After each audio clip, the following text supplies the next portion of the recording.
crédible face au tuteur alors qu'on n'a pas de salaire à cause des études. Il faut peut-être essayer de le rassurer aussi à ce niveau-là. Donc il y a deux choses à citer dans cette question-là. Il y a deux éléments à citer qui sont très importants.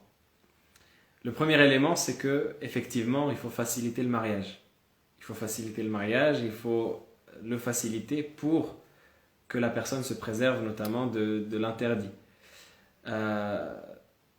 Donc rester crédible face au tuteur, ça passe aussi par rester crédible face à soi-même et avoir la conviction pour laquelle on se marie, qui est de se marier pour Allah subhanahu wa ta'ala, pour pratiquer la religion d'Allah subhanahu wa ta'ala. Mais d'un autre côté, on a aussi la deuxième chose, qui est le fait que le mariage c'est une responsabilité. Le mariage c'est pas juste une relation amicale, fraternelle, c'est pas juste une relation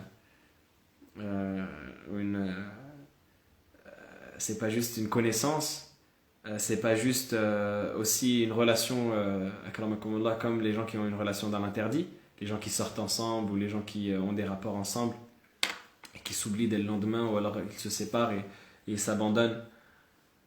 Il faut savoir que le mariage c'est une relation qui est faite pour durer, c'est une relation qui implique des responsabilités, c'est une relation qui pèse lourd dans la balance. Allah subhanahu wa ta'ala dit en parlant de la dot, il dit وَكَيْفَ تَأْخُذُونَهُ وَقَدْ أَفْضَى بَعْضُكُمْ إِلَى بَعْضٍ وَأَخَذْنَا مِنْكُمْ مِيثَاقًا غَلِيظًا. Comment est-ce que vous récupériez cette dot-là après l'avoir donnée alors que chacun s'est livré à l'autre et elles ont pris de vous un engagement lourd?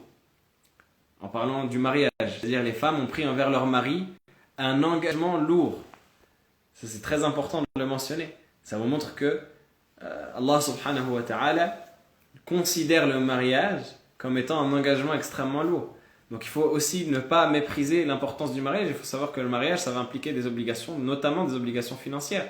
Le mariage, il faudra payer, il faudra faire chauffer la carte bleue pour les courses, pour assumer ne serait-ce que les envies de l'épouse, ne serait-ce que les besoins de l'épouse, ne serait-ce que lui faire plaisir, ne serait-ce que ces choses-là. Donc certes, après dans la modération, certes dans le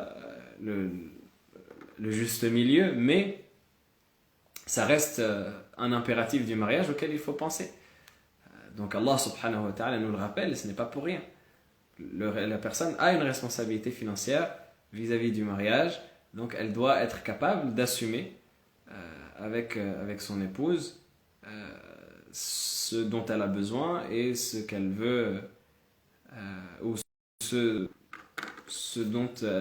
qu'elle considère comme étant une nécessité. Donc il faut rester aussi crédible par rapport à ça. C'est-à-dire que si on sait qu'on ne va pas du tout assumer l'épouse et que ça va juste être un passe-temps, moi bien sûr encore une fois je ne vise pas du tout la personne qui a posé la question, je parle en général. Si on sait qu'on ne va pas du tout assumer l'épouse et ça va juste être un passe-temps, qu'on ne va pas assumer l'épouse financièrement et qu'on ne va pas lui donner son droit, bien peut-être qu'il faut réfléchir à attendre un petit peu. C'est pour ça que le prophète sallallahu alayhi wa sallam dit Man istata'a minkumul ba'ata falyatazawwaj, celui d'entre vous qui est capable d'assumer financièrement le mariage, qu'il se marie. Mais s'il n'est pas capable, fa illam yastati' fa alayhi bis-sawm, s'il n'est pas capable, qu'il jeûne. Il ne s'implique pas dans cette relation dans laquelle il ne pourra pas assumer les responsabilités. Bien sûr, d'un autre côté, il faut aussi rappeler que le mariage, c'est important de le faciliter, c'est important de légitimer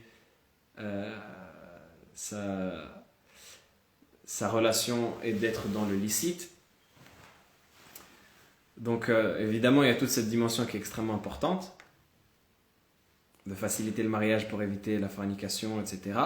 Mais il ne faut pas oublier derrière les responsabilités que ça engendre.